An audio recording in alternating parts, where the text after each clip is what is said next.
Alam mo ba kung bakit mas nahuhulog ang babae sa lalaking hindi masyadong nagpapakita ng interes kaysa sa lalaking sobrang bilis magpakita ng lahat ng damdamin?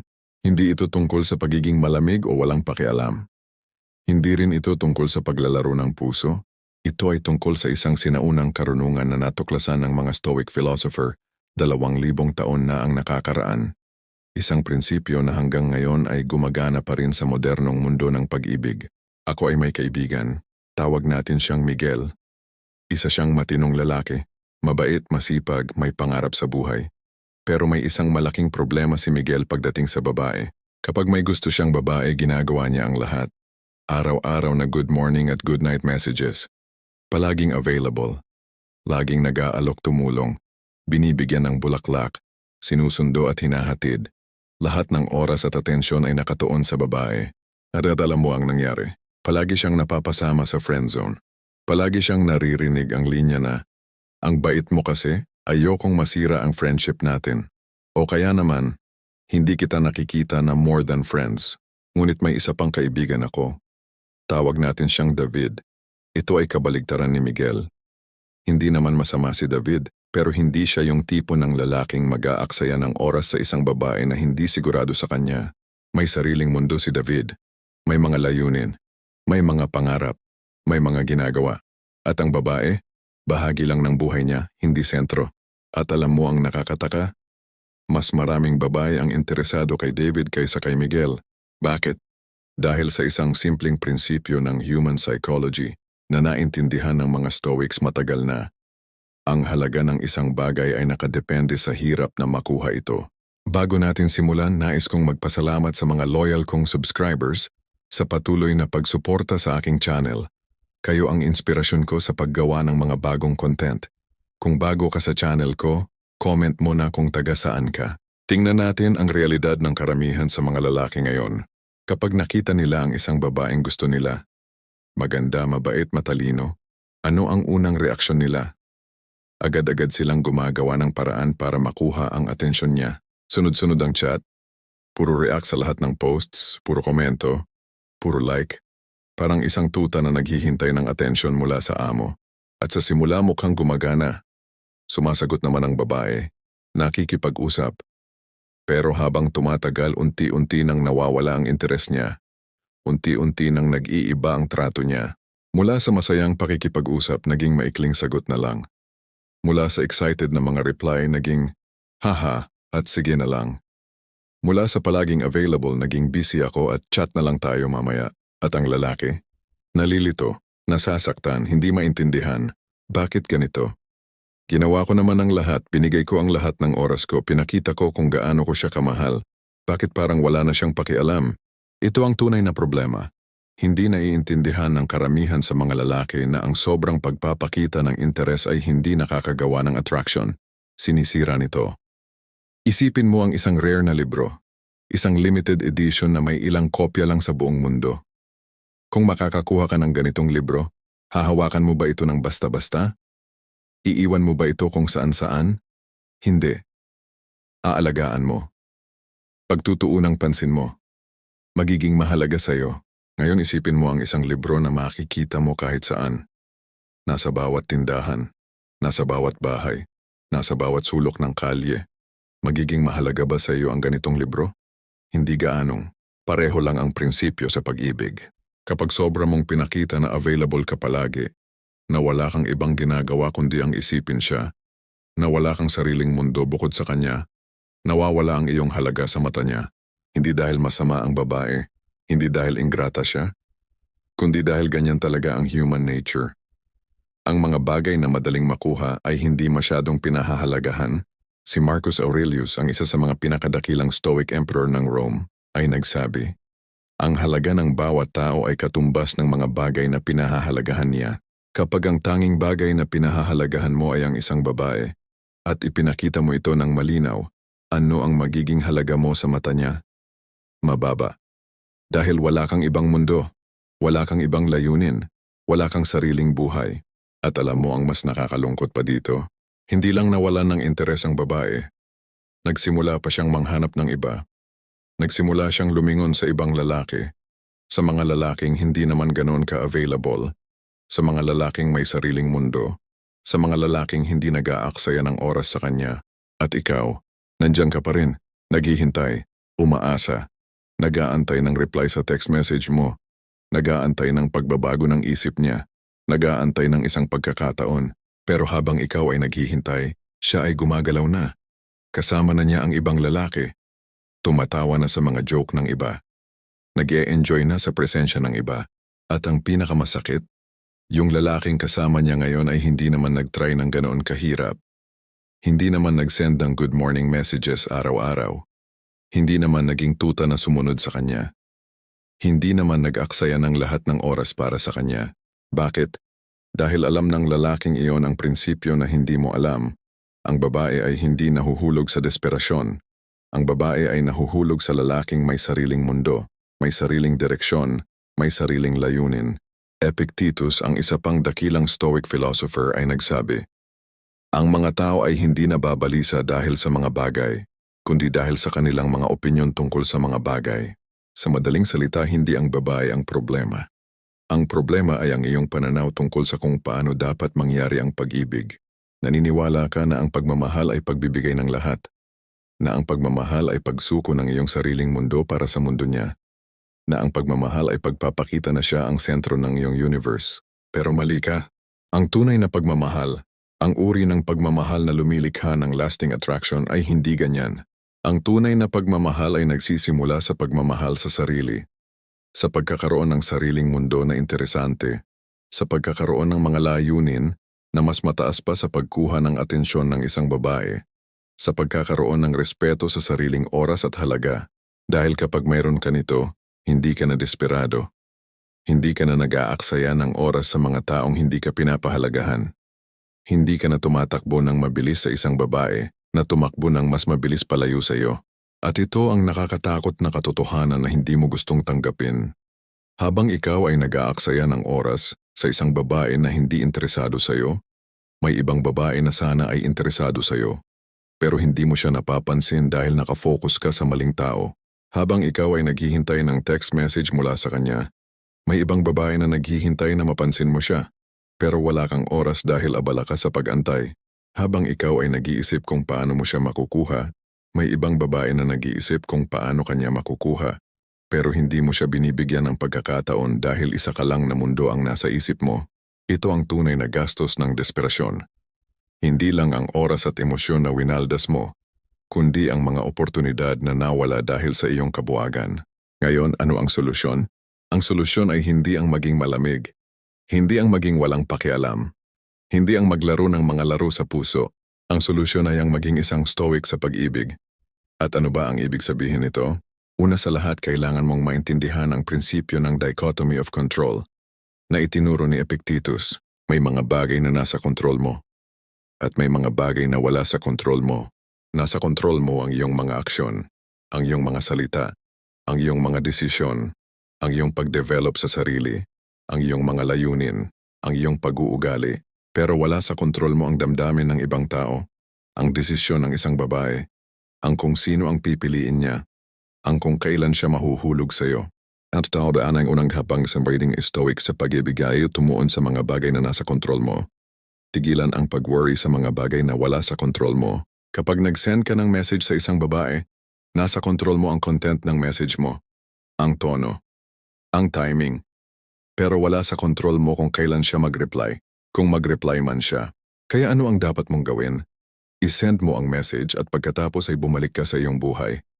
Huwag kang mag-antay ng reply. Huwag kang titingnan ng phone mo bawat minuto. Huwag kang mag-alala kung bakit hindi pa siya nagsasagot. Bumalik ka sa iyong mga gawain, sa iyong mga layunin, sa iyong mga pangarap at sariling mundo. Ito ang kahulugan ng hindi nagpapakita ng labis na interes. Hindi ito tungkol sa pagiging manhid o walang pakialam.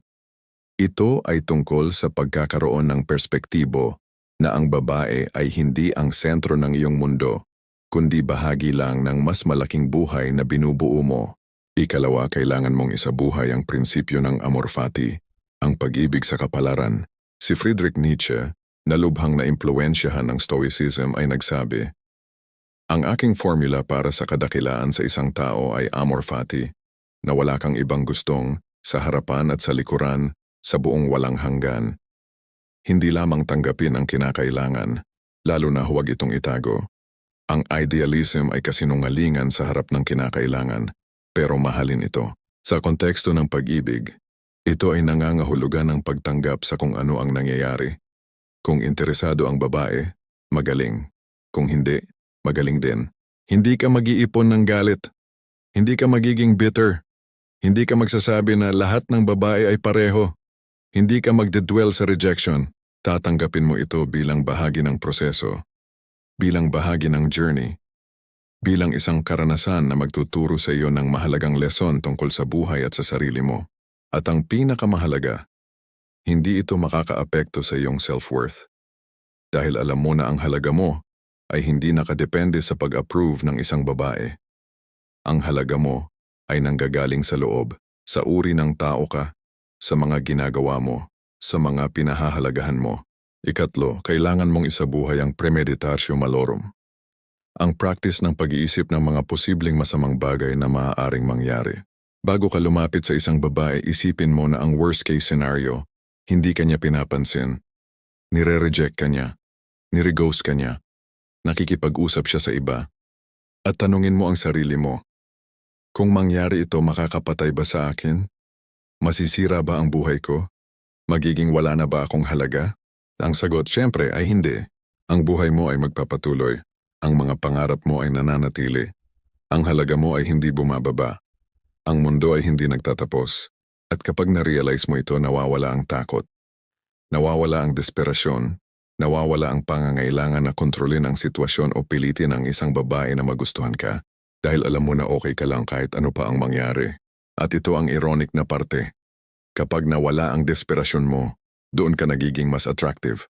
Dahil ang mga babae ay may natural na radar para sa desperasyon. Nararamdaman nila kung ang lalaki ay nangangailangan ng validasyon mula sa kanila. At kapag naramdaman nila ito, nawawala ang attraction. Pero kapag naramdaman nila na ikaw ay okay kahit wala sila, na kumpleto ka kahit wala ang pag-approve nila, na masaya ka sa sarili mong mundo, doon sila nagiging curious. Doon sila nagiging interesado. Doon sila nahuhulog. Ika-4, kailangan mong maunawaan ang konsepto ng memento mori, pag-alaala sa kamatayan. Alam mo na limitado lang ang oras mo sa mundong ito. Siguro 5,000 linggo lang ang meron ka kung ikaw ay namumuhay ng average na lifespan. Tapos na ang ilang libong linggo na yon. Konti na lang ang natitira. At sa konteksto na ito, tanungin mo ang sarili mo. Gusto mo bang gugulin ang natitirang linggo mo sa pag-antay sa isang babae na hindi interesado sa iyo? Sa pag-worry kung bakit hindi ka niya gusto? Sa paglalaro ng mga laro para lang makuha ang atensyon niya? O gusto mong gugulin ang oras mo sa pagbuo ng isang buhay na tunay na mahalaga? Sa pag-achieve ng mga pangarap mo? Sa pag-develop ng iyong skills? Sa pagtulong sa iba? Sa paglikha ng mga bagay na mag-iiwan ng legacy? Kapag na-realize mo na limitado ang oras mo, nag-iiba ang perspective mo. Hindi mo nasayang ang oras sa mga bagay at tao na hindi ka pinahahalagahan. Hindi mo nahahabulin ang mga bagay na tumatakbo palayo sa iyo. Hindi mo na ipapakita ang labis na interes sa mga taong walang parehong interes sa iyo. Kailangan mo ay tumuon sa mga bagay na talagang mahalaga. At kapag ginawa mo ito, nagiging mas interesante ka. Nagiging mas attractive ka. Dahil may direksyon ang buhay mo. May layunin. May deeper meaning na lampas sa pagkuha ng atensyon ng isang babae. Ika-5, isabuhay ang virtus, ang virtue o kabutihan. Para sa mga Stoics, ang virtue ay ang pinakamataas na mabuti. Ito ay binubuo ng 4 na cardinal virtues: karunungan, katarungan, katatagan, at kontrol sa sarili. Sa konteksto ng pag-ibig, karunungan ay nangangahulugan ng pagkilala kung saan dapat gugulin ang oras mo, kung sino ang deserving ng atensyon mo, kung kailan dapat kang lumayo sa isang sitwasyon na walang kinabukasan. Katarungan ay nangangahulugan ng pagtrato sa mga babae ng may respeto, hindi paglalaro ng puso, hindi pagsisinungaling, hindi pagmamanipula. Ngunit ito rin ay nangangahulugan ng pagtrato sa sarili mo ng may katarungan, hindi pagpapaubaya sa iba na tratuhin ka ng pangit, hindi pagtitiis sa isang sitwasyon na nakakasama sa iyo. Katatagan ay nangangahulugan ng pagpatuloy kahit sa harap ng rejection. Hindi ka susuko sa iyong mga layunin dahil lang may babae na tumanggi sa iyo. Hindi ka magiging bitter dahil sa isang masamang karanasan. Kontrol sa sarili ay nangangahulugan ng pagpipigil sa mga impulsive na aksyon.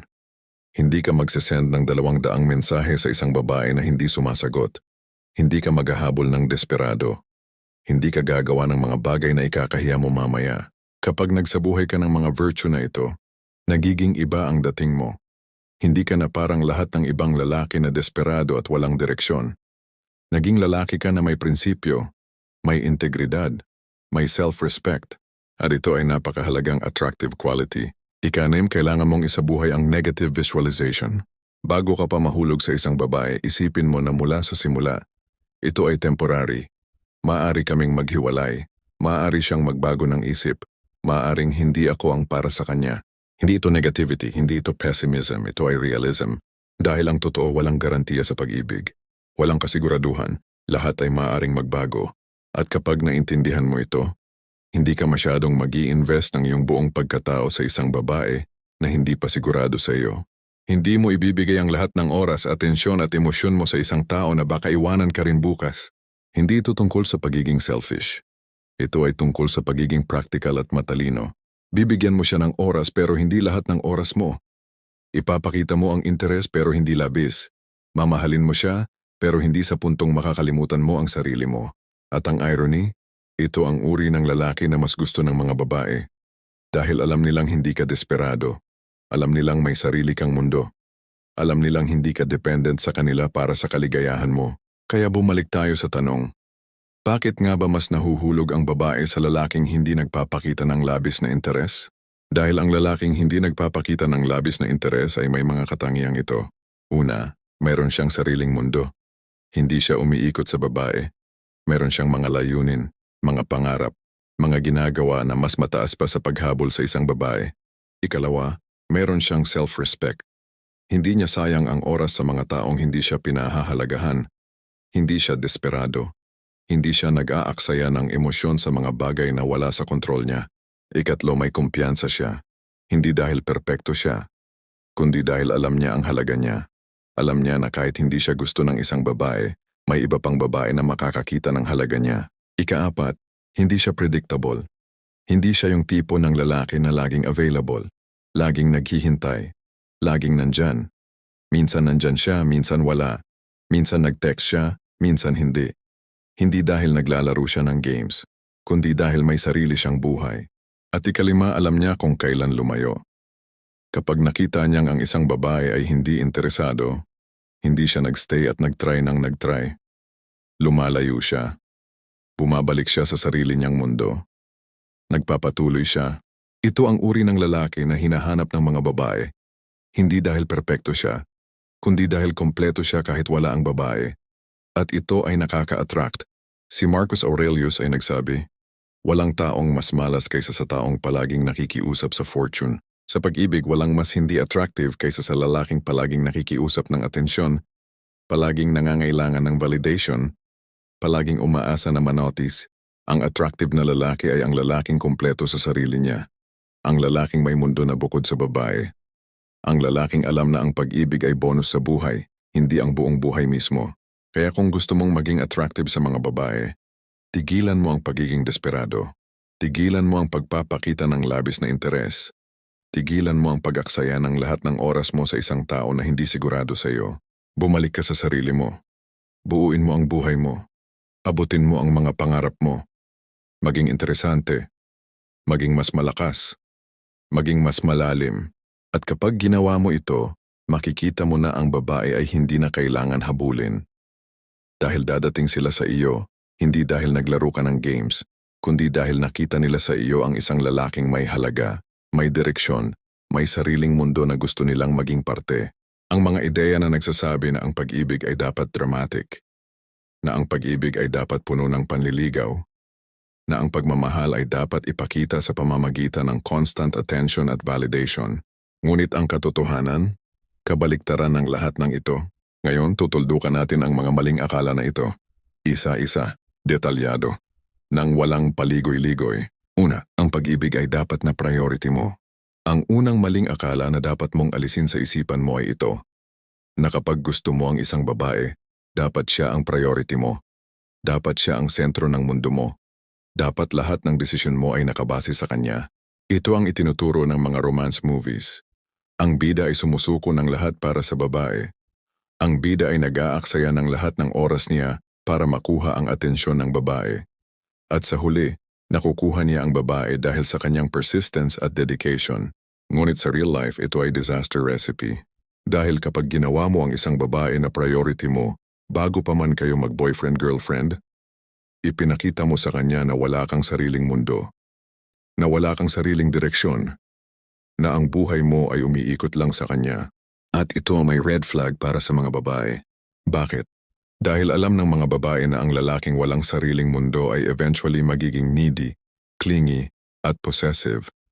Dahil wala siyang ibang pinagtutuunang pansin, kundi ang babae, iaasa niya ang lahat ng kaligayahan niya sa babae. At ito ay napakalaking pressure. Ang babae ay hindi gusto ng responsibilidad na gawing siya ang source ng lahat ng happiness mo. Gusto niya ng partner, hindi ng dependent. Gusto niya ng lalaking may sariling buhay na interesante at siya ay magiging parte lang ng buhay na iyon, hindi ang buong buhay mismo. Si Seneca, ang isa sa 3 pinakakilalang Stoic philosopher ay nagsabi, walang hanggang tinatamasa ng taong walang kinatatakutan dahil sa kanyang sariling kalooban. Sa konteksto ng pag-ibig, ito ay nangangahulugan ng kalayaan na hindi dependent sa isang tao para sa kaligayahan. Nangangahulugan ito ng pagkakaroon ng sariling mundo na masaya ka kahit wala ang babae. At ito ang irony. Kapag hindi mo ginawa ang babae na priority mo, doon ka nagiging priority niya. Tingnan mo ang mga successful relationships. Hindi yung newly in love na hindi makahiwalay sa isa't isa, kundi yung mga relationships na tumagal ng 10 taon, 20 taon, 30 taon. Ano ang common denominator ng mga successful relationships na ito? Pareho silang may sariling mundo. May sariling kaibigan, may sariling hobbies, may sariling layunin. Hindi sila umaasa sa isa't isa para sa kaligayahan, nagdadagdag lang sila sa kaligayahan ng isa't isa. Kaya kung nasa simula ka pa lang ng process ng paghabol sa isang babae, huwag mo siyang gawing priority. Gawing priority mo ang sarili mo, ang pag-develop sa skills mo, ang pag-achieve ng mga pangarap mo, ang pagbuo ng isang buhay na proud ka. At kapag may napakagandang buhay ka na, ang babae ay magiging parte lang ng buhay mo. Isang magandang addition, ngunit hindi ang foundation ng lahat. Pangalawa, kailangan mong ipakita ang lahat ng damdamin mo. Ang ikalawang maling akala ay ito, na kapag gusto mo ang isang babae, kailangan mong ipakita ang lahat ng damdamin mo. Kailangan mong sabihan siya kung gaano ka kainteresado. Kailangan mong ipakita kung gaano mo siya kagustuhan. Dahil kung hindi mo ito ginawa, paano niya malalaman na gusto mo siya? Ngunit ito ay fundamentally wrong approach. Dahil ang babae ay hindi basta nahuhulog dahil sinabi mo sa kanya na gusto mo siya.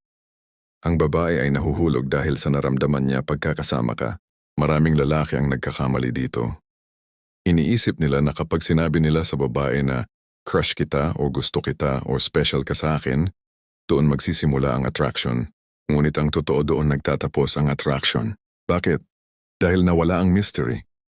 Nawala ang challenge. Nawala ang excitement ng hindi alam kung ano ang damdamin ng lalaki. At tao ay naturally attracted sa mga bagay na hindi niya completely alam o makontrol. Ito ay parte ng human psychology. Gusto natin ng mga bagay na may kaunting uncertainty. Gusto natin ng mga bagay na hindi completely predictable. Kapag sinabi mo agad ang lahat ng damdamin mo, na wala ang uncertainty, alam na ng babae na interesado ka. Alam niya na gusto mo siya. Alam niya na handa kang mag-wait. At kapag alam niya lahat ng ito, wala nang rason para maging curious pa siya sa iyo. Ang attraction ay hindi built sa certainty. Ang attraction ay built sa tension, sa space between knowing at not knowing, sa space between interest at uncertainty. Isipin mo ang mga magandang pelikula o libro na nabasa mo. Ano ang nag-make ng mga iyon na interesting? Hindi ba ang fact na hindi mo alam kung ano ang susunod na mangyayari? Na may mga questions na umiikot sa isip mo habang nanonood o nagbabasa ka? Pareho lang sa pag-ibig. Kapag ikaw ay open book na lahat ay alam na ng babae, wala nang thrill. Wala nang excitement. Wala nang rason para isipin ka niya kapag wala ka. Ngunit kapag ikaw ay mystery, kapag hindi niya completely sure kung ano ang damdamin mo, kung gaano ka ka-interested, kung anong klaseng tao ka talaga, doon siya nagiging curious. Doon siya nagsisimula na mag-invest ng mental energy para intindihin ka. Doon siya nahuhulog. Si Marcus Aurelius ay nagsabi, ang bawat bagay na naririnig natin ay isang opinyon, hindi isang katotohanan. Ang bawat bagay na nakikita natin ay isang perspective, hindi ang katotohanan. Sa konteksto ng pag-ibig, ito ay nangangahulugan na ang perception ng babae sa iyo ay mas mahalaga kaysa sa actual reality. At ang perception na ito ay hindi completely controlled mo. Kailangan mo ng kaunting space para siya mismo ay makabuo ng sarili niyang interpretasyon tungkol sa iyo. Kaya huwag mong ipakita lahat agad. Huwag mong sabihin lahat ng nararamdaman mo. Hayaan mo siyang mag-wonder. Hayaan mo siyang manghula. Hayaan mo siyang mag-invest ng mental energy para intindihin ka. Dahil ang proseso na iyon, ang proseso ng pag-try na intindihin ka, ay ang proseso ng pagkakaroon ng feelings para sa iyo. Pangatlo, persistence always wins. Ang ikatlong maling akala na itinuro sa atin ng mga romance stories ay ito, na ang persistence ay laging nananalo. Na kapag patuloy kang nag-try, eventually susuko ang babae at mapapansin ka niya. Na ang dedication at perseverance ay susi sa pagkuha ng puso ng isang babae. Ngunit sa real life, persistence na walang context ay hindi romantic. Ito ay creepy at desperate. May isang malaking pagkakaiba sa pagitan ng healthy persistence at desperate persistence. Ang healthy persistence ay nangyayari kapag may reciprocation. Kapag may positive signals mula sa babae. Kapag nakikita mong interesado rin siya, pero may mga barriers lang na kailangan i-overcome, tulad ng busy schedule, or takot na masaktan, or cultural or family considerations. Sa cases na ito, ang persistence ay appropriate dahil nakikita mo na may potential. May foundation na pinagbubuo. Ngunit ang desperate persistence, ito ay iba. Ito ay nangyayari kapag obvious na hindi interesado ang babae, pero patuloy ka pa ring nag-try. Patuloy kang nag-send ng messages kahit hindi sumasagot. Patuloy kang nag-aalok ng dates kahit palagi siyang tumatanggi.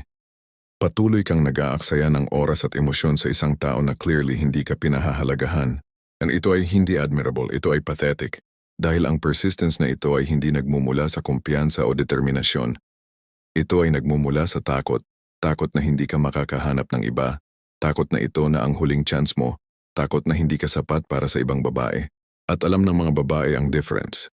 Nararamdaman nila kung ang persistence mo ay dahil sa genuine interest at confidence o dahil sa desperasyon at kakulangan ng options. Epictetus ay nagsabi, huwag kang maghanap ng mga bagay na dapat mangyari tulad ng gusto mo.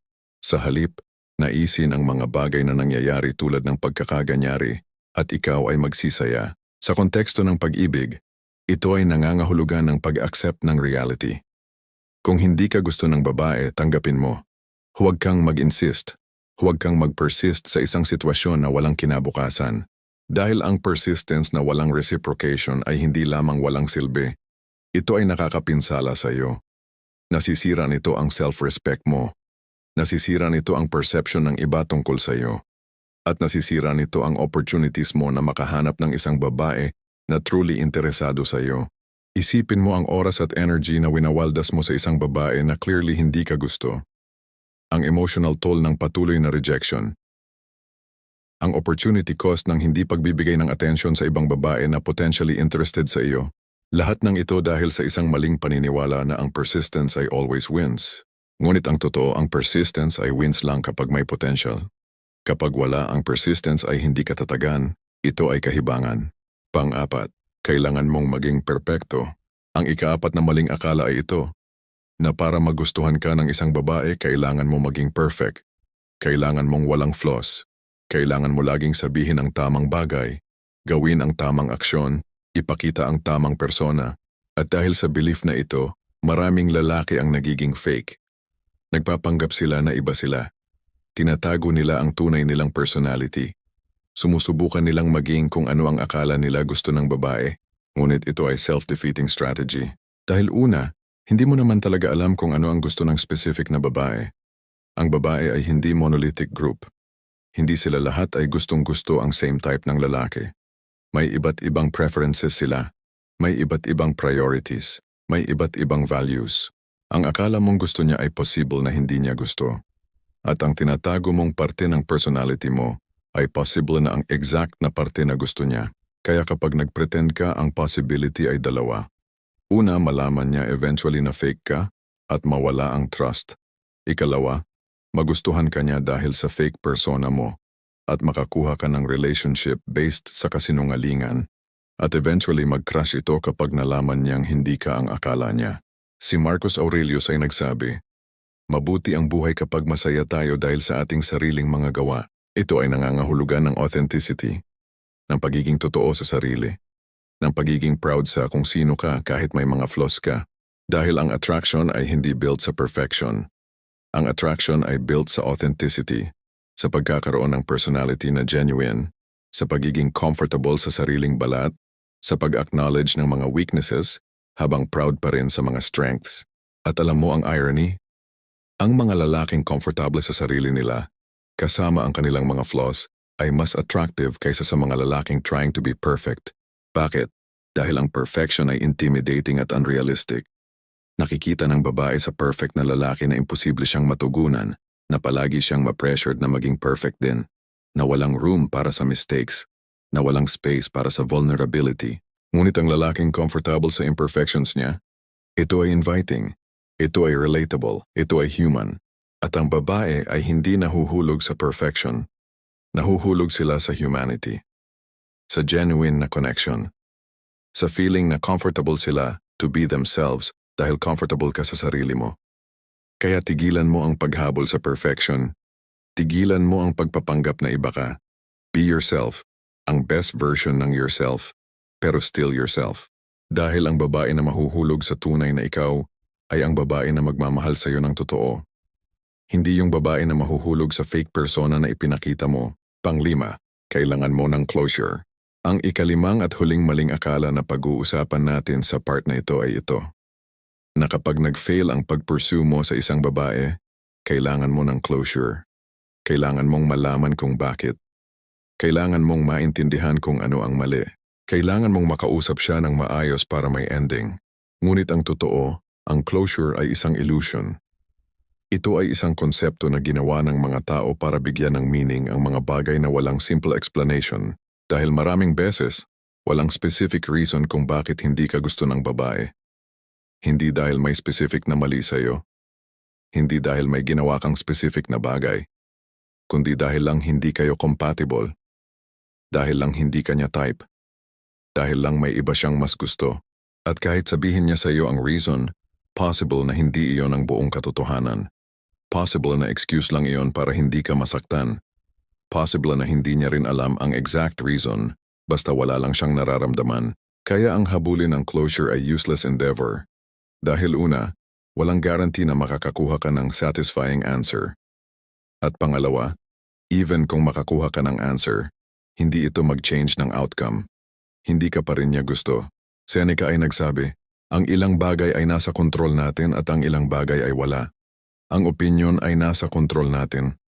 Ngunit ang katawan ay wala sa kontrol natin, ni ang property, ni ang reputation, ni ang office. Sa konteksto ng failed romance, ang damdamin ng babae ay wala sa kontrol mo. Ang desisyon niya na hindi ka gusto ay wala sa kontrol mo. Ang closure na hinahanap mo ay wala sa kontrol mo. Ang nasa kontrol mo lang ay kung paano ka mag-react, kung paano ka mag-move on, kung paano ka mag-continue ng buhay mo. At ang best way na mag-move on ay hindi sa pamamagitan ng paghahanap ng closure, kundi sa pamamagitan ng pag-accept na wala kang makukuhang satisfying answer. Na ang ending ay hindi palaging malinaw at neat. Na ang buhay ay puno ng mga unanswered questions at ambiguous endings. At okay lang iyon, dahil ang importante ay hindi ang ending ng isang failed attempt sa romance. Ang importante ay ang continuation ng journey mo, ang pag-move forward, ang pag-meet ng ibang tao, ang pag-develop sa sarili, ang pag-create ng mas magandang buhay. Kaya tigilan mo ang paghahanap ng closure. Tanggapin mo ang reality. Move on. Focus sa sarili mo. Dahil habang ikaw ay nag-aaksaya ng oras sa paghahanap ng answers na hindi mo makukuha, may ibang babae na nag-aabang na makilala ka. Ang babae na hindi mo kailangan habulin. Dahil hahabulin ka niya. Ngayon tutulungan kitang ma-apply ang stoic approach sa konkretong sitwasyon.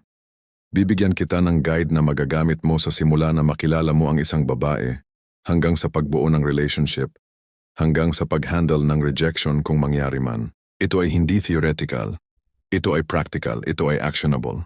Simulan natin. Step 1. Build your foundation. Muna bago ka lumapit sa babae, ang biggest mistake na ginagawa ng karamihan ng mga lalaki ay ito. Lumalabas sila sa mundo na desperado ng humanap ng babae. Kahit wala pa silang solid na foundation, walang stable na career o direction sa buhay, walang hobbies or interests, walang social circle, walang skills na proud sila, walang physical fitness, walang emotional stability, at pagkatapos nag-wonder sila kung bakit hindi sila attractive sa mga babae.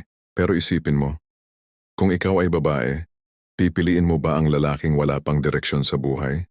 Ang lalaking umaasa lang sa babae para maging masaya? Ang lalaking walang ginagawa kundi ang mag-play ng video games at mag-scroll sa social media? Hindi, di ba? Kaya ang unang hakbang sa stoic approach ay hindi ang lumapit agad sa babae. Ang unang hakbang ay ang bumuo ng iyong sariling mundo muna. At ano ang ibig sabihin nito? Una, kailangan mo ng layunin sa buhay. Ano ang gusto mong abutin? Ano ang gusto mong maging? Ano ang legacy na gusto mong iwanan? Hindi ka pwedeng umiikot lang sa buhay ng walang direction. Kailangan mo ng vision, ng malinaw na picture kung saan ka pupunta at kung ano ang gusto mong gawin. At ito ay hindi kailangan na sobrang laki. Hindi kailangan na maging billionaire o maging presidente. Pwedeng simple lang, gusto mong maging best sa profession mo, or gusto mong bumuo ng sarili mong business, or gusto mong maging respected sa iyong field. Ang importante ay may vision ka, may direksyon, at committed ka to work towards it. Pangalawa, kailangan mo ng skills. Ano ang alam mong gawin? Ano ang specialty mo? Ano ang pwede mong i-contribute sa mundo? Walang babae ang gustong makakasama ang lalaking walang alam.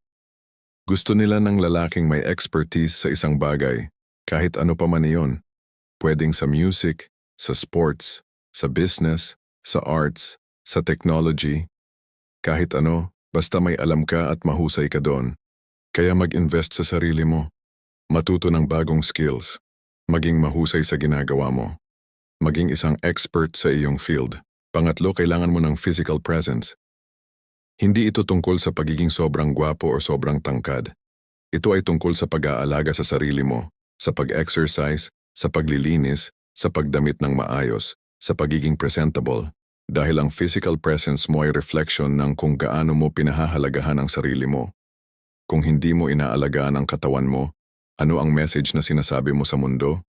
Na hindi mo pinahahalagahan ang sarili mo. At kung hindi mo pinahahalagahan ang sarili mo, bakit pipiliin ka ng babae?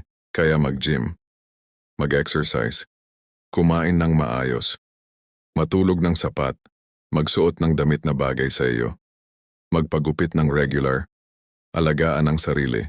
Pang-apat, kailangan mo ng social circle. Hindi ka pwedeng loner na walang kaibigan. Dahil ang social circle mo ay indicator ng social value mo. Kung maraming tao ang gustong makasama ka. Kung maraming tao ang nire-respeto ka. Kung maraming tao ang tinatrato kang importante. Nakikita ng babae na may value ka. Na hindi ka ordinaryo. Na may something special sa iyo na nakikita ng iba. Kaya bumuo ng social circle. Makipagkaibigan.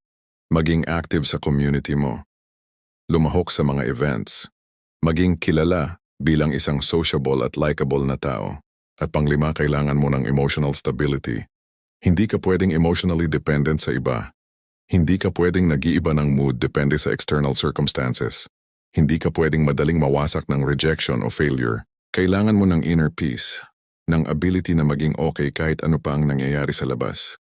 Ng kumpiyansa na nanggagaling sa loob, hindi sa validation ng iba. At paano mo makakakuha nito?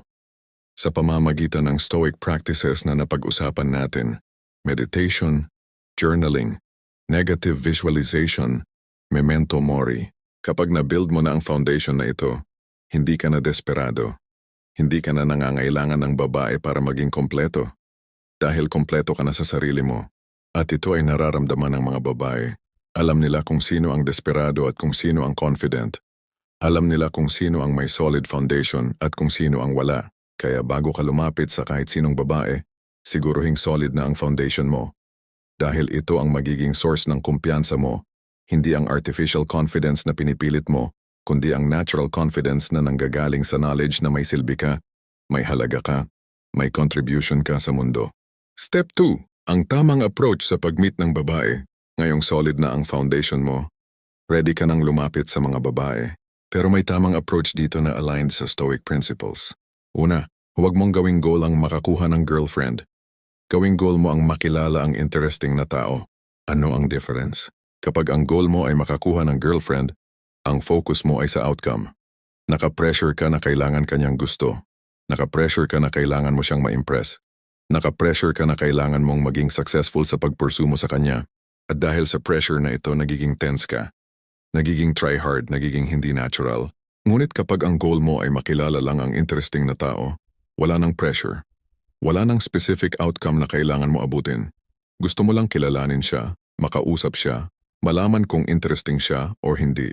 At sa approach na ito, nagiging relaxed ka, nagiging natural, nagiging authentic. At ang irony, ito ang approach na mas effective sa pag-attract ng babae. Pangalawa, huwag mong i-pedestalize ang babae. Huwag mong tingnan siya na parang isang goddess na hindi mo kayang abutin. Huwag mong isipin na lucky ka kung papatulan ka niya. Tingnan mo siya bilang kapantay mo. Bilang another human being na may strengths at weaknesses, virtues at flaws. Bilang tao na interesting, pero hindi perfect. Dahil kapag na-pedestalize mo siya, nag-start ka nang mag-behave na parang hindi ka deserving. Nag-start kang mag-act na desperado. Nag-start kang magbigay ng sobrang effort para lang impress siya, ngunit kapag tingin mo sa kanya ay bilang equal, ang dating mo ay different. Confident ka. Relaxed ka. Hindi ka intimidated. At ito ay attractive. Pangatlo, mag-start ng conversation without agenda. Huwag mong kausapin siya dahil gusto mo siyang ligawan. Kausapin mo siya dahil genuinely curious ka kung sino siya. Tanungin mo siya tungkol sa buhay niya. Ano ang trabaho niya? Ano ang interests niya? Ano ang pinapahalagahan niya? Listen attentively.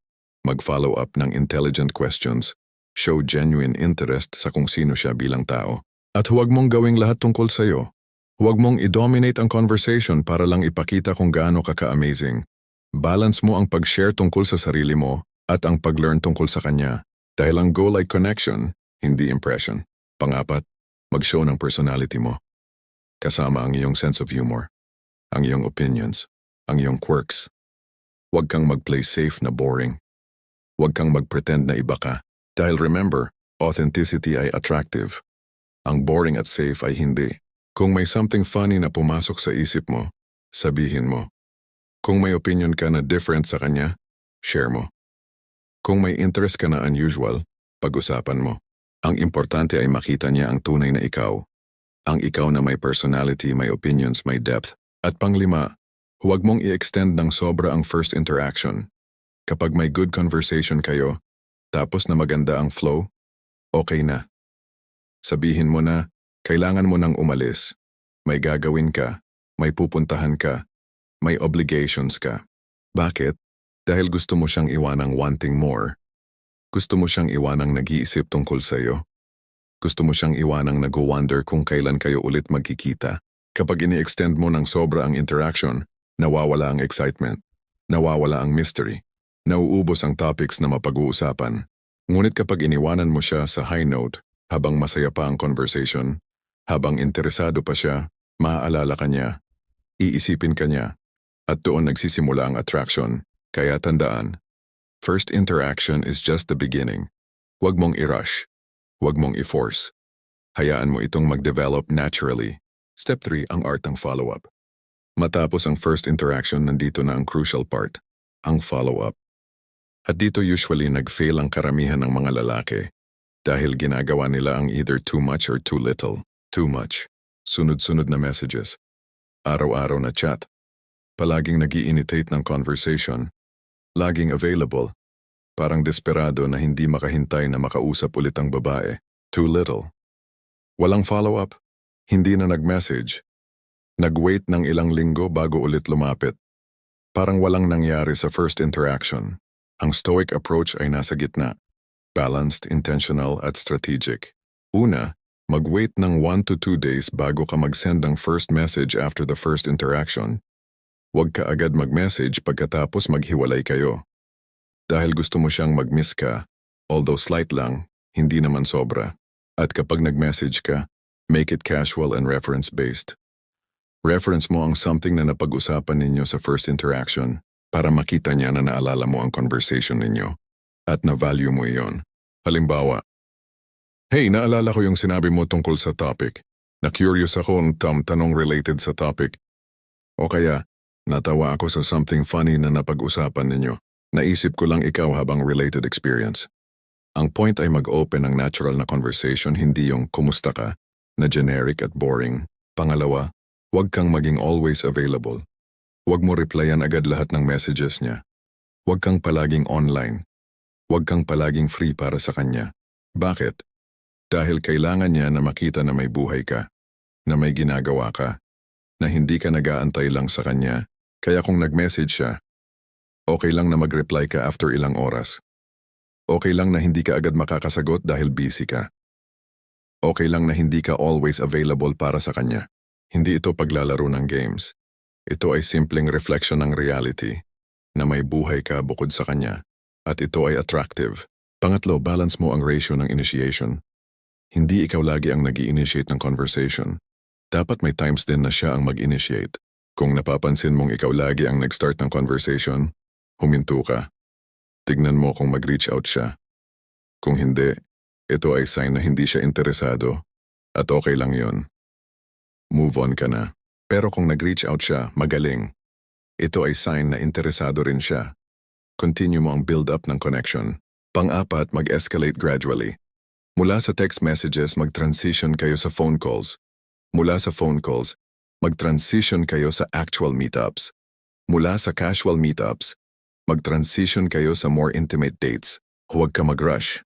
Huwag mo piliting mag-fast forward ang process dahil ang attraction ay built gradually, hindi overnight. At sa bawat stage, tingnan mo ang response niya. Kung game siya, continue ka. Kung hesitant siya o nag-pull away, slow down mo or even stop. Dahil remember ang dichotomy of control. Ang actions mo ay nasa control mo, pero ang response niya ay hindi. Kaya ginagawa mo lang ang best mo at tinatanggap mo kung ano ang resulta. At panglima, maintain mo ang mystery at unpredictability. Huwag kang maging sobrang predictable na alam na niya lahat tungkol sa iyo. May times na share ka ng something deep. May times na wala. May times na masaya at playful ka. May times na serious ka. May times na nag-initiate ka ng conversation. May times na hindi. Ang goal ay hindi mo siya mapatamaan ng pattern. Dahil kapag predictable ka na, nawala na ang excitement, nawala na ang curiosity, kaya maintain mo ang element of surprise. Maintain mo ang variety. Maintain mo ang complexity. Dahil ang human mind ay naturally attracted sa complexity at unpredictability. Ito ay nag-create ng interest. Ito ay nag-create ng investment. Step 4. Ang stoic response sa rejection. Hindi lahat ng babae ay magiging interesado sa iyo. At okay lang iyon. Ang rejection ay parte ng proseso. Ito ay inevitable. Ito ay necessary even. Kaya ang tanong ay hindi paano ko iwasan ang rejection. Ang tanong ay paano ko hahawakan ang rejection ng may dignidad at wisdom? At dito pumapasok ang stoic approach. Una, tanggapin mo agad ang rejection. Huwag kang mag-deny, huwag kang mag-rationalize, huwag kang mag-convince sa sarili mo na baka may chance pa. Kapag clear na hindi ka niya gusto, based sa actions niya, sa words niya, sa overall behavior niya, tanggapin mo, acknowledge mo, accept mo, dahil ang denial ay hindi nakakatulong. Ang denial ay nagpatagal lang ng suffering. Ang denial ay nag-prevent sa'yo na mag-move forward. Pangalawa, huwag mo kunin ang personal. Ang rejection ay hindi statement tungkol sa worth mo. Ang rejection ay simpleng statement na hindi kayo compatible. Hindi ka niya gusto. So what? Hindi ito nangangahulugan na walang babae ang magugustuhan sa'yo. Hindi ito nangangahulugan na may fundamental defect ka. Hindi ito nangangahulugan na failure ka. Ito ay nangangahulugan lang na hindi kayo meant for each other. Na hindi kayo perfect match. Na may mas better match para sa'yo somewhere else. Si Epictetus ay nagsabi, hindi ka ma-hurt ng mga bagay mismo, kundi ng iyong opinyon tungkol sa mga bagay. Ang rejection teso ay neutral event. Ang pain ay nanggagaling sa interpretation mo, sa story na sinasabi mo sa sarili mo tungkol sa rejection. Kung ang story mo ay, Nireject niya ako kasi pangit ako, boring ako, walang kwenta ako. Siyempre, masakit. Ngunit kung ang story mo ay nireject niya ako kasi hindi kami compatible, at okay lang yun kasi may iba pa naman, hindi masakit. Kaya kontrolin mo ang narrative sa isip mo. Choose the interpretation na empowering, hindi yung nakaka-down. Pangatlo, huwag kang mag-lash out. Huwag mong insultuhin ang babae. Huwag mong gawing masama. Huwag mong i-badmouth sa iba. Dahil ang behavior mo sa rejection ay reflection ng character mo. Kung naging asshole ka sa rejection, ano ang sinasabi nito tungkol sa'yo? Na immature ka, na hindi ka kayang tumanggap ng disappointment, na conditional ang pagiging mabait mo, mabait ka lang kapag nakukuha mo ang gusto mo. Ngunit kung naging graceful ka sa rejection, kung nag-thank you ka pa rin, kung naging respectful ka pa rin, kung nag-wish ka pa ng best, ano ang sinasabi nito? Na mature ka, na may integrity ka, na may self-control ka. At alam mo ang irony? Ang lalaking graceful sa rejection ay mas attractive kaysa sa lalaking naging bitter. Kaya minsan, ang lalaking tanggap ang rejection ng maayos ay eventually binibigyan pa ng second chance ng babae. Hindi palagi. But it happens. Dahil nakita niya ang character mo. Nakita niya na different ka. Nakita niya na respectable ka. Pang-apat, mag-reflect. Tanungin mo ang sarili mo. May natutunan ba ako sa experience na ito? May adjustments ba ako dapat gawin? May areas ba ako kailangan i-improve? Huwag mong gawin itong self-blame session. Gawin mo itong honest assessment. Baka may certain behaviors ka na turn off. Baka may certain red flags na na-miss mo. Baka may certain areas ng buhay mo na kailangan mo pang ayusin. Reflect on these, learn from these, adjust accordingly. Dahil ang bawat rejection ay opportunity for growth. Opportunity to become better.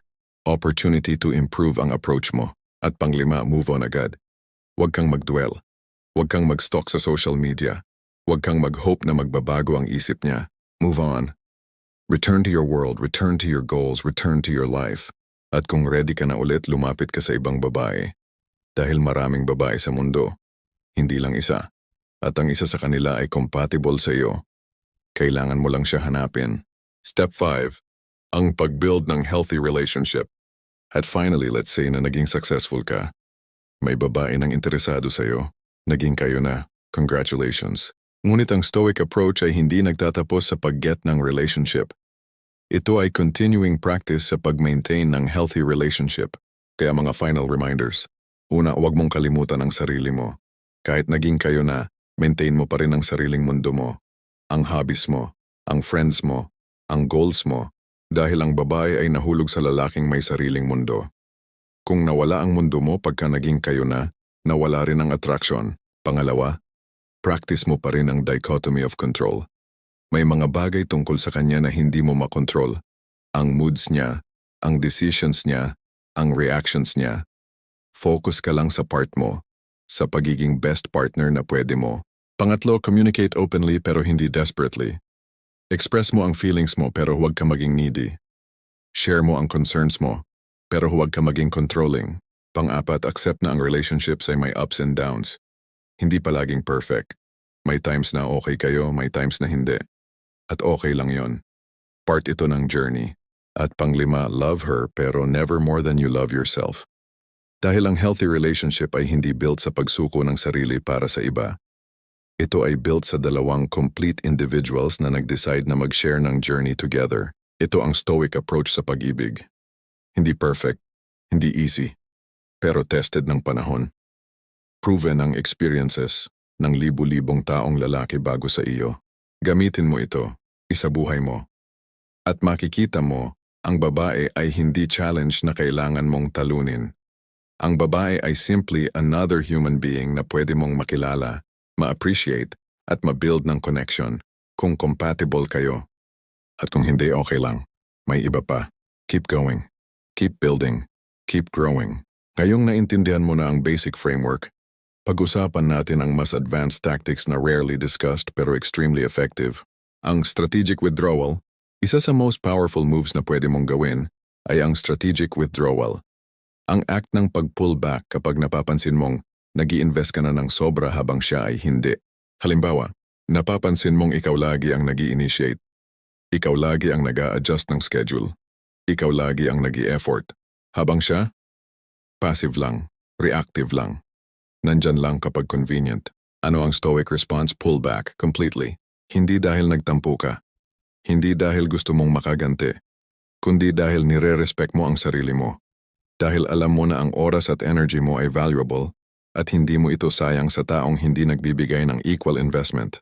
At alam mo ang usually nangyayari? Pag nag-pull back ka, dun siya mag-reach out. Dun siya magiging curious. Dun siya magsisimula ng mag-effort. Bakit? Dahil biglang nawala ang constant attention.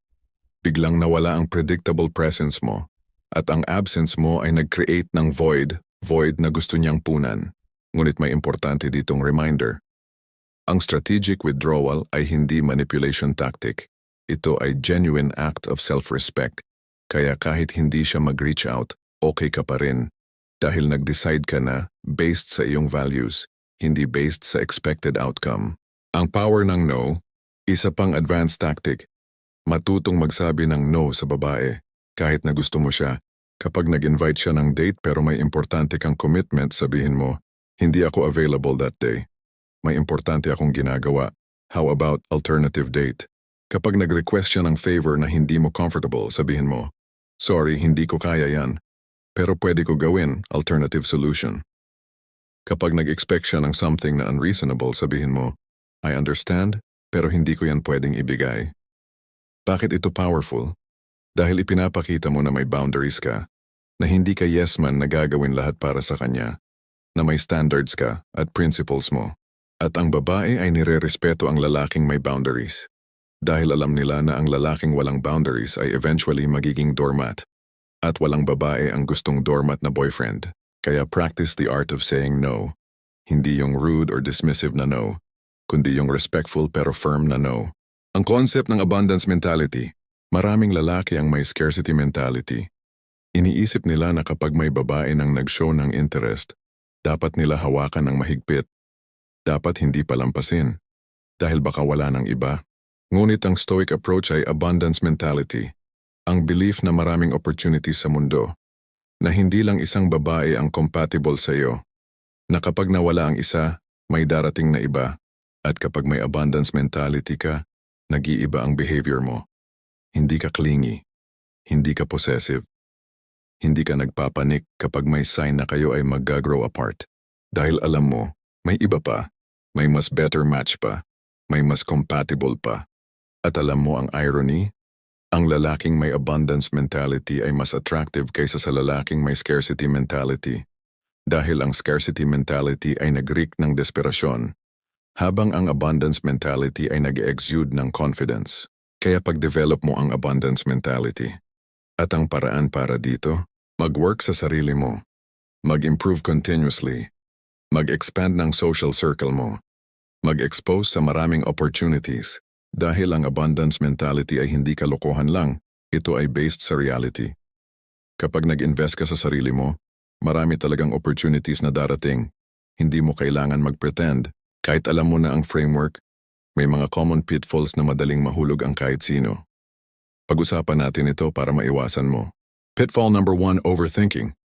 Maraming lalaki ang nag-overthink ng bawat interaction. Bakit niya sinabi yan? Ano ibig sabihin ng emoji na yan? Bakit siya nag-reply after 2 hours? Dapat ba akong mag-initiate ulit or dapat mag-wait ako? Ang overthinking ay poison sa stoic approach. Dahil ang overthinking ay nag-create ng unnecessary anxiety. Nag-create ng false narratives. Nag-create ng paralysis by analysis. Ang stoic approach? Act based on what's observable. Huwag ka mag-assume. Huwag ka mag-create ng stories sa isip mo. Kapag hindi siya nag-reply agad, assume na busy siya. Hindi na ayaw niya sa'yo. Kapag nag-send siya ng short reply, assume na nagmo-multitask siya. Hindi na na-bored na siya sa'yo. At kung may tanong ka talaga, tanungin mo directly. Huwag ka mag-assume. Dahil ang assumptions ay usually mali at nagsi-create lang ng unnecessary problems. Pitfall number 2. Comparison sa iba.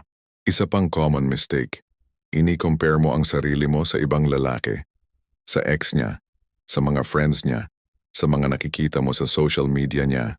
Mas gwapo yung ex niya. Mas mayaman yung friend niya. Mas interesting yung kasama niya sa picture. At dahil sa comparisons na ito, nawawala ang kumpiyansa mo. Nag-doubt ka sa sarili mo. Nag-iisip ka na hindi ka sapat, ngunit ito ay fundamentally flawed thinking. Dahil una, hindi mo alam ang full context. Baka mas gwapo yung ex niya pero asshole naman. Baka mas mayaman yung friend niya pero boring naman. Baka mas interesting yung kasama niya pero friend lang naman. At pangalawa, kahit totoo ang assumptions mo, so what? Ikaw ay ikaw. Hindi ka sila. May unique value ka na hindi nila meron. May unique traits ka na attractive sa babae. Si Marcus Aurelius ay nagsabi, ang iyong obligasyon sa bawat sandali ay ang gawin kung ano ang nasa harapan mo nang may perpektong simplicity at nobility. Ang nasa harapan mo ay ikaw. Ang best version ng ikaw, hindi ang fake version ng ibang tao. Kaya focus ka sa pag-improve ng sarili mo, hindi sa pag-compare sa iba. Pitfall number 3. Pag-sacrifice ng sariling halaga para sa babae. May mga lalaki na sumusuko sa values nila para sa babae. Sumusuko sa dreams nila. Sumusuko sa principles nila. Sumusuko sa identity nila. Gusto niya ako mag-change ng religion, okay lang. Gusto niya ako mag-stop ng passion project ko, okay lang. Gusto niya ako mag-cut off ng friends ko, okay lang. Ngunit ito ay recipe for resentment at eventual breakdown ng relationship. Dahil kapag sinuko mo ang values mo para sa babae, ano ang natitira sa iyo? Ikaw pa ba yon? O naging iba ka na hindi mo kinikilala?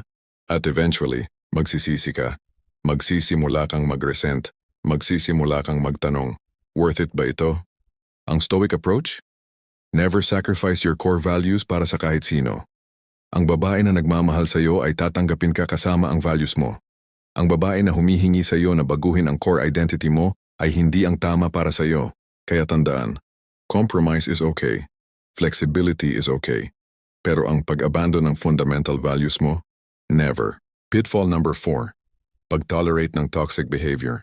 Isa pang mistake. Pag-tolerate ng toxic behavior dahil mahal mo ang babae o dahil ayaw mong mawala siya. Disrespect, manipulation, emotional abuse, gaslighting, cheating. May mga lalaki na tumatanggap ng ganitong behavior dahil takot silang mag-isa. Takot silang hindi na makahanap ng iba. Takot silang masayang ang investment nila. Ngunit ito ay sign ng low self-worth. Ito ay sign na hindi mo nire-respeto ang sarili mo. Ang Stoic approach? Zero tolerance sa toxic behavior. Kapag nakita mo ang red flags, address mo agad. Kapag hindi nag-change ang behavior, lumayo ka. Dahil ang pag-stay sa toxic relationship ay mas masakit kaysa sa pag-leave. Ang short-term pain ng separation ay mas tolerable kaysa sa long-term suffering ng toxic relationship. Seneca ay nagsabi, mahirap labanan ang mga bisyo, ngunit mas mahirap ang magdusa sa ilalim nila. Kaya have the courage to walk away from toxic situations. Hindi ito sign ng weakness, ito ay sign ng strength. At ngayong malapit na tayong matapos, nais kong ibahagi sa iyo ang most important wisdom ng lahat. Ang wisdom na unfortunately, karamihan ng mga tao ay hindi naiintindihan hanggang sa huli. Yung pag-ibig ay hindi destination.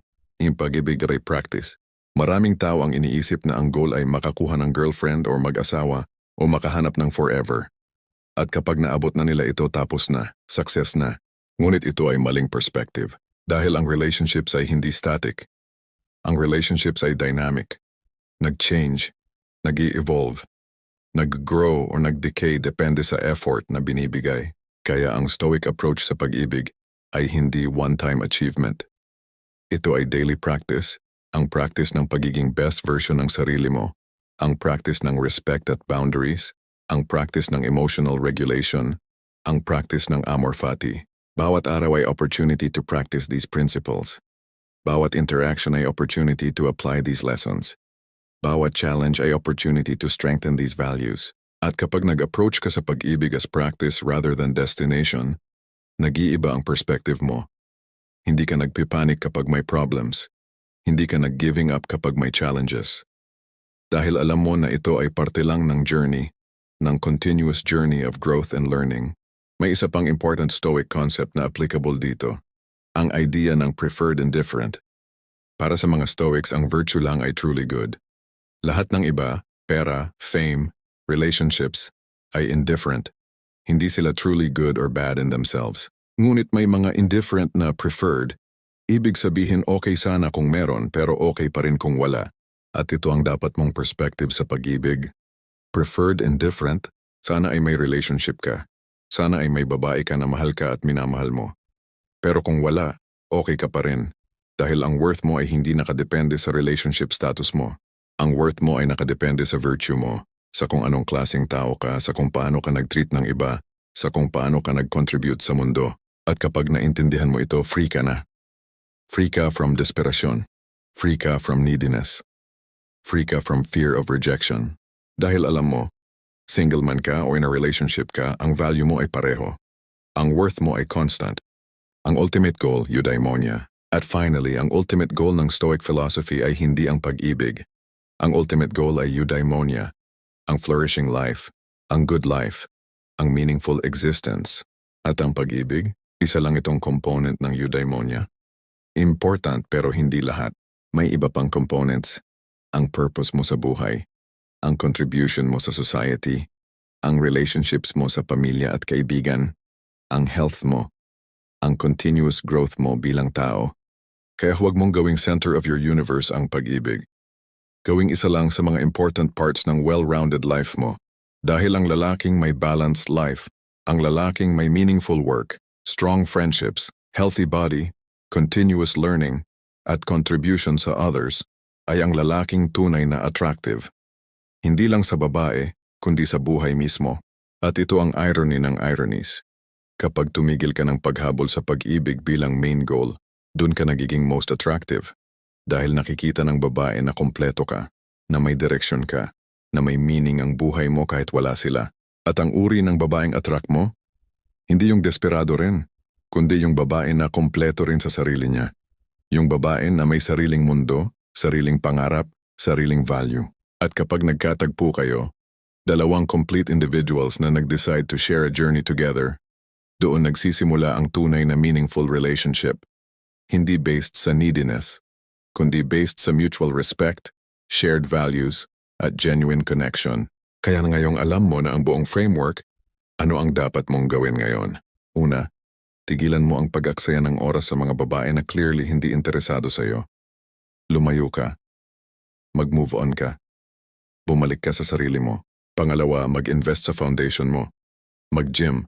Mag-aral ng bagong skills. Mag-develop ng hobbies. Mag-expand ng social circle. Gawing best version ng sarili mo. Pangatlo, mag-practice ng Stoic principles every day. Mag-meditate, mag-journal, mag-reflect. Mag-practice ng negative visualization. Isabuhay ang dichotomy of control.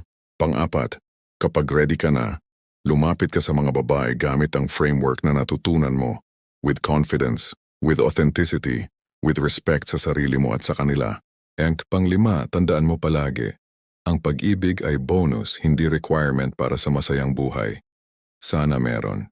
Pero kung wala pa ngayon, okay pa rin.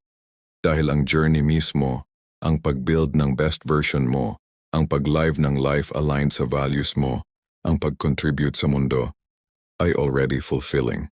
Hindi ko sinasabi na madali ito. Hindi ko sinasabi na walang challenge, maraming beses na magsusuffer ka from rejection. Maraming beses na mag-doubt ka sa sarili mo. Maraming beses na mag-iisip ka na sumuko na lang. Ngunit dito papasok ang katatagan, ang isang cardinal virtue ng Stoicism. Ang ability to persist kahit difficult. Ang ability to continue kahit nahihirapan. Dahil ang alternative, ang maging desperado na lalaki na nag-aaksaya ng buhay sa paghabol sa validation mula sa babae. Ang maging bitter na lalaki na nag-blame sa mundo para sa failures niya. Ang maging stagnant na lalaki na hindi nag-grow dahil takot ma-reject. Hindi mo naman gusto yan, di ba? Kaya stand up. Man up, gawin ang dapat gawin. Build your foundation. Practice Stoic principles. Approach women with confidence and respect. Handle rejection with grace. Build meaningful relationships when they come. At habang ginagawa mo ito, tandaan mo ang wisdom ni Marcus Aurelius. Ang buhay mo ay kung ano ang ginagawa mo ng iyong mga alaala. Gusto mo bang ang mga alaala mo ay puro regret? Regret na hindi ka nag-try. Regret na nag-stay ka sa comfort zone mo. Regret na nag-tolerate ka ng mediocrity. O gusto mo ang mga alaala mo ay puno ng pride? Pride na nag-try ka kahit takot ka. Pride na nag-improve ka kahit mahirap. Pride na nag-live ka ng life aligned sa values mo. Ang desisyon ay sa iyo. Ngunit tandaanan, ang best time to start ay ngayon. Hindi bukas, hindi next week, hindi kapag ready ka na. Ngayon, dahil ang buhay ay hindi nag-aantay, ang oras ay tumatakbo. At ang bawat araw na ginugugol mo sa pag-stall ay isang araw na nawala na. Kaya simulan mo ngayon. Take action, apply ang natutunan mo, at makikita mo, ang babae ay hindi ang premyo kundi ikaw. Ang best version ng ikaw, yun ang premyo. Ang babae ay magiging parte lang ng magandang buhay mo. Hindi ang dahilan ng buhay mo. At ito ang essence ng stoic attraction. Ang pagiging buo at kumpleto sa sarili mo. Ang pag-attract ng babae hindi dahil desperado ka, kundi dahil naging attractive ka as a natural consequence ng pagiging best version ng sarili mo. Ito ang daan, ito ang paraan, ito ang stoic path sa pag-ibig. Lakarin mo ito ng may dignidad, may katatagan at may wisdom. Salamat sa pakikinig. Sana nakatulong ang video na ito. Hanggang sa muli, maging matatag, maging karapat-dapat, maging stoic,